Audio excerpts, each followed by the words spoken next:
Apa profesi zaman sekarang yang hanya menggunakan satu rumpun ilmu? Hampir tidak ada. Semua profesi di dunia yang nyata itu membutuhkan kombinasi dari beberapa disiplin ilmu. Contoh, bagaimana kita mau menjadi insinyur yang baik kalau kita tidak hanya mengerti ilmu teknik, tapi juga ilmu desain. Bagaimana orang akan menggunakan produknya dia, mesinnya dia, dan lain-lain. Bagaimana menjadi pengacara corporate lawyer yang baik kalau kita cuma mengerti hukum, tapi tidak mengerti financial literacy, yaitu akuntansi, corporate financial literacy. Bagaimana menjadi sutradara yang baik kalau kita jago bikin film, tapi nggak bisa memasarkannya ke berbagai macam pendanaan, sumber pendanaan, produser, memasarkannya lewat channel online, digital, OTT, TV, dan lain-lain. Wah, ini kan persoalan ini. Treatmentnya kan beda ya. Beda lagi treatmentnya. Beda. Saya terus terang menjadi sampai sekarang masih jadi tanda tanya seperti apa sih gitu.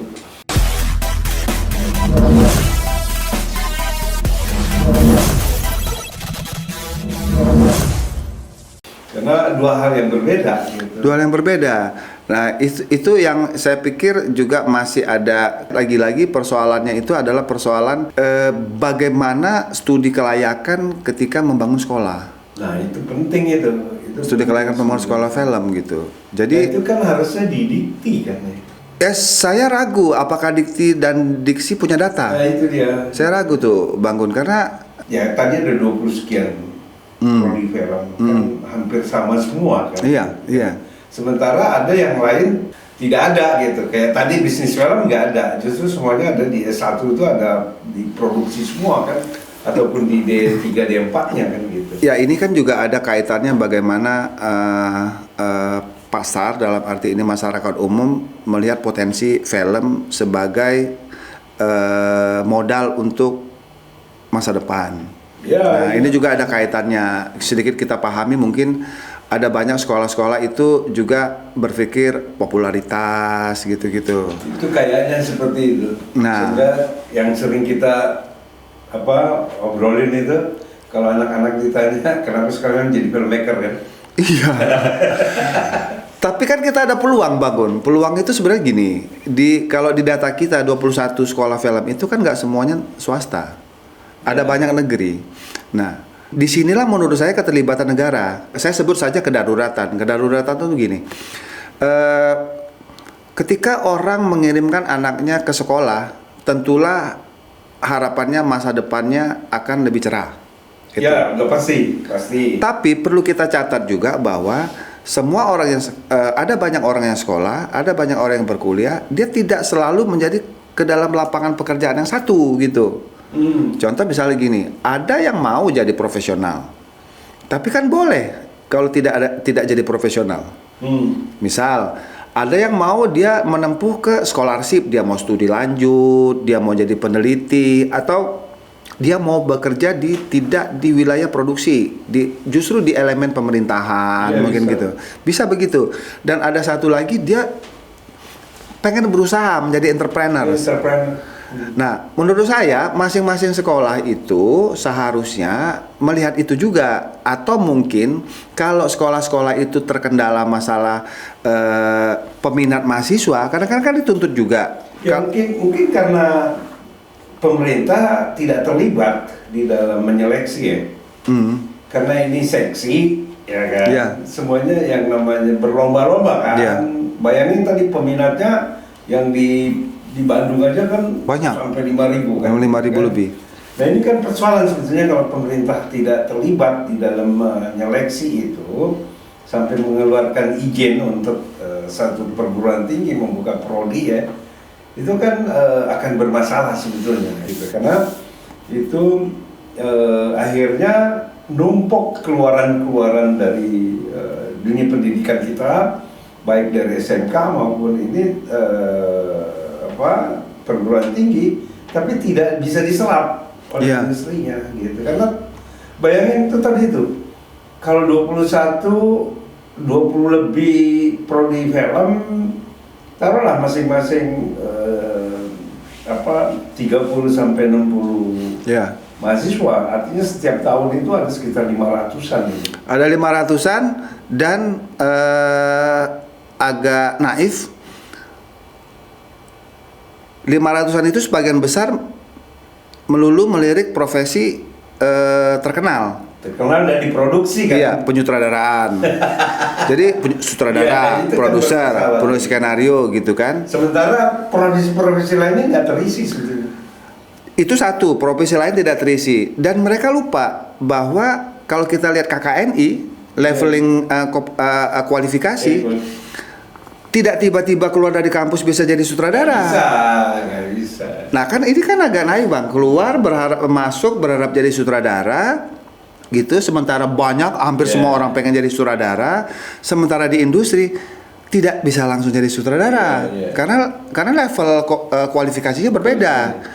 Nah itu kan soal lain lagi, ketika bagaimana sekolah lebih rigid, cermat, juga memperhatikan kualifikasi.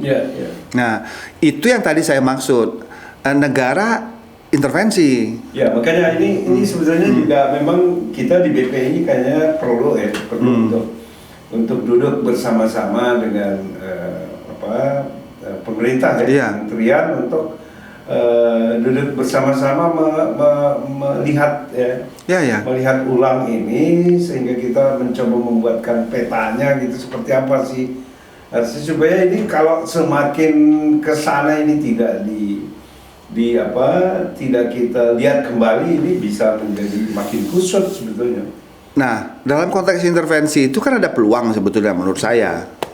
Semoga pemerintah juga berpikir begitu gitu. Ada banyak sekolah negeri kan. Kalau sekolah swasta itu sangat kita maklumi karena bisnis pendidikan. Keterikatan sama minat mahasiswa itu. Mereka biasa sebut intake lah segala macam gitu. Dan itu memang nyawanya swasta. Salah satu nyawanya swasta itu jumlah mahasiswa. Tapi kan ada banyak kampus negeri. Nah, kalau lebih banyak kampus negeri, dan kalau pemerintah itu mapping bersama kita, sama-sama kita mapping, kita lihat kebutuhannya, kita lihat di mana masalahnya. Mungkin di tiap kampus ini bisa semacam penugasan. Contoh kampus A kembangkan tata kamera gitu ya. Kan dan itu nggak bisa kalau bukan pemerintah yang terlibat. Susah, nggak bisa tutup kampusnya bang. Harus pemerintah. Harus pemerintah.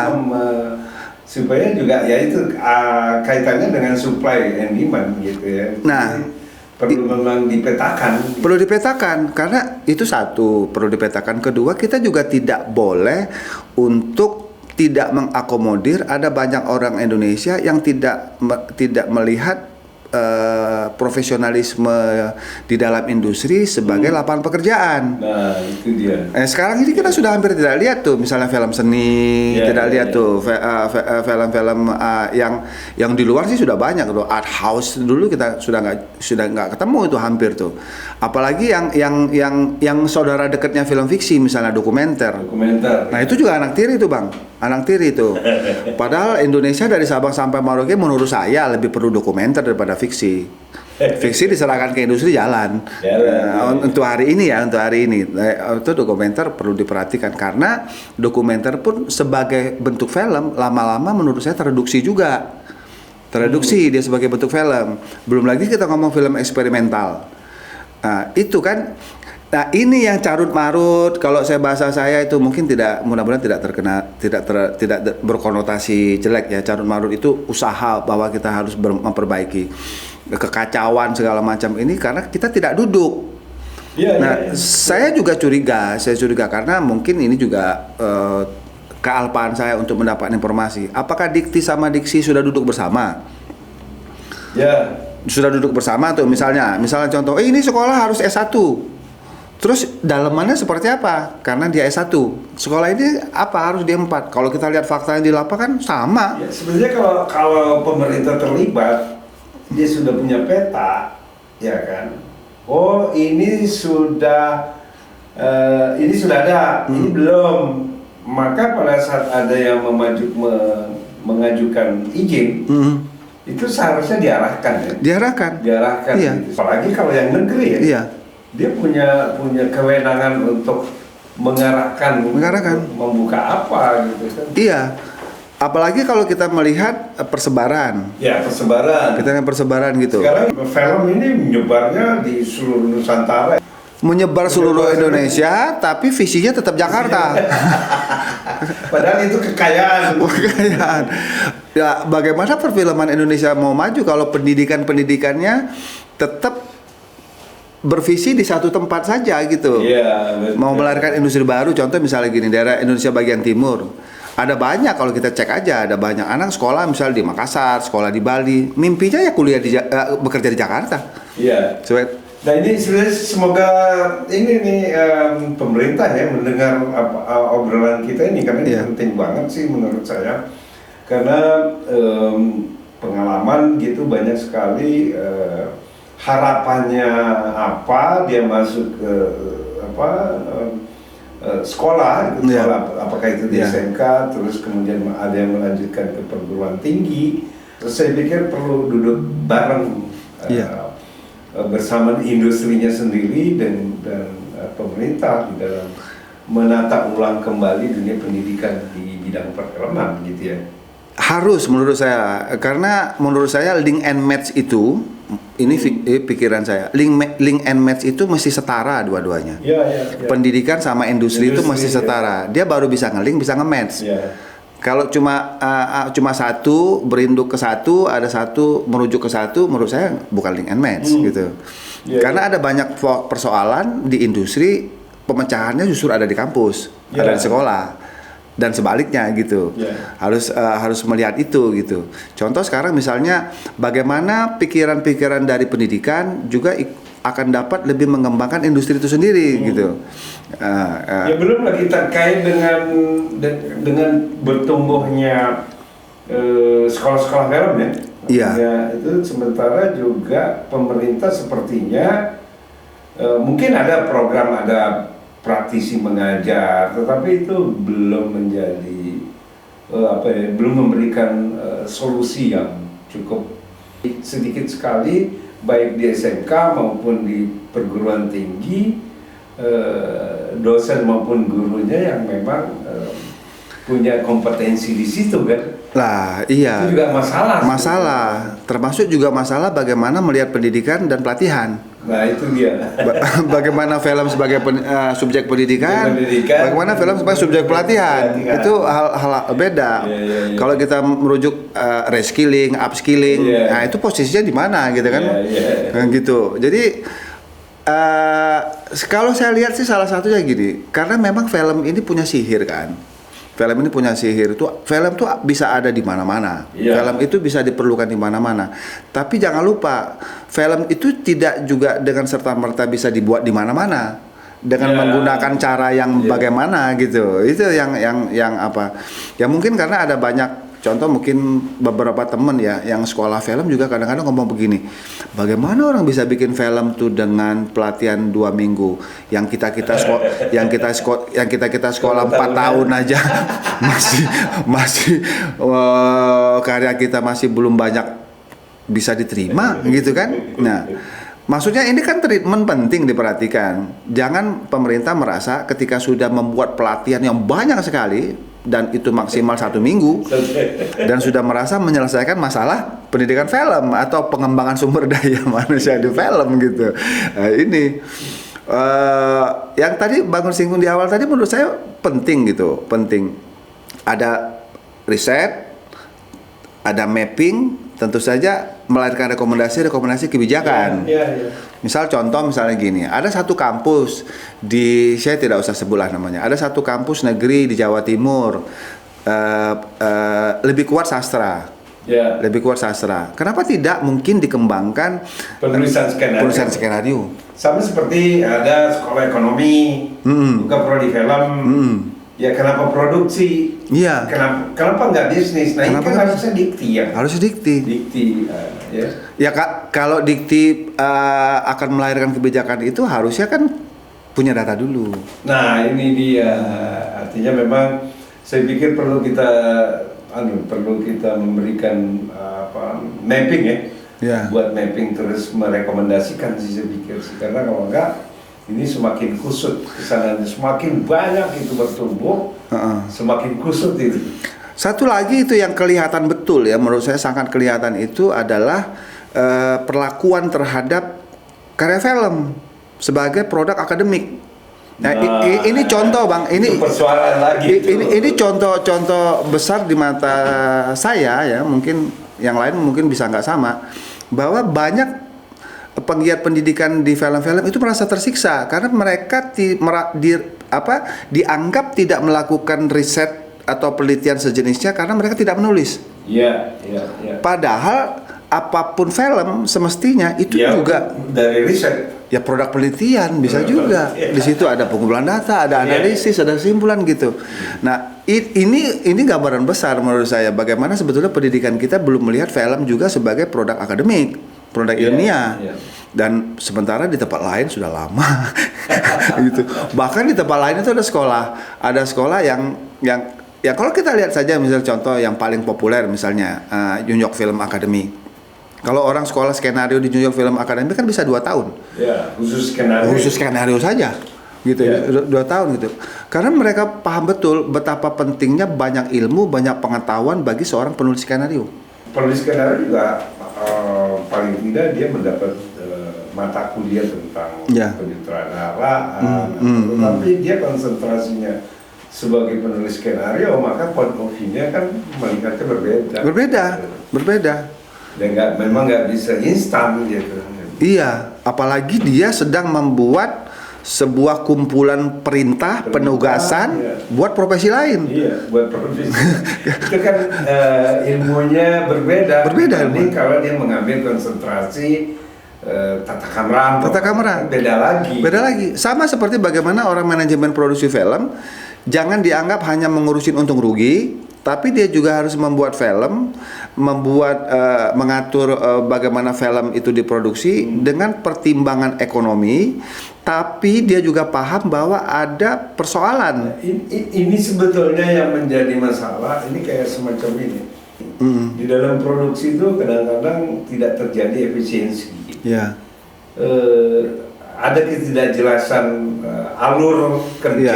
Ya. Itu yang tadi saya maksud hubungannya adalah pendidikan itu bisa berkontribusi kepada industri. Contoh asumsi saya ada sebagian memang pekerja film itu bekerja itu karena warisan aktivitas. Dalam itu learning by doing gitu. Learning by doing gitu. Kadang-kadang dia juga try and error. Kadang-kadang dia nggak sadar. Tiba-tiba misalnya, oh rasa-rasanya syuting kita bisa 2 hari, kok jadi 3 hari gitu kan? Nah, ini sebenarnya di banyak sekolah-sekolah film itu bisa diukur kan. Walaupun memang tidak 100% presisi durasi produksi, tapi paling tidak ada gambaran jelas. Karena semua bisa diukur, bisa dihitung. Harusnya begitu. Dan kadang-kadang lupa juga melihat bagaimana tahapan-tahapan di dalam produksi film. Contoh praproduksi itu memang benar-benar tahapan membuat desain rancangan produksi dan segala sesuatu.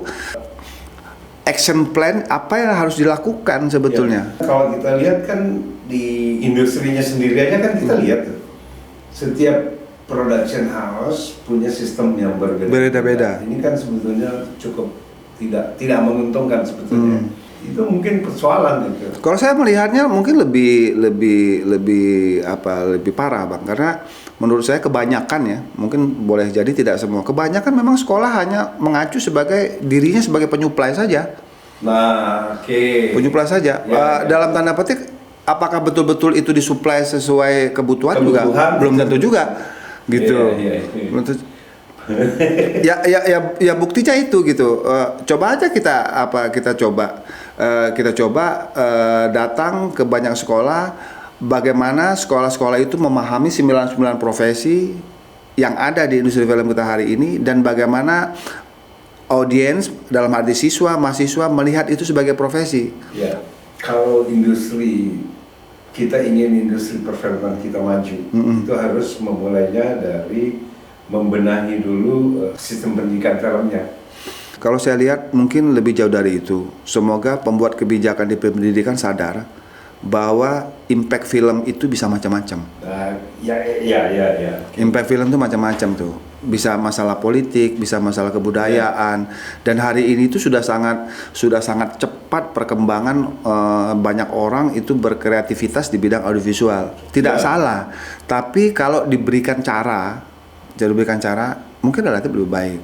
Dan orang bisa menonton film itu bisa lebih percaya daripada melihat media yang lain, misal contoh gitu.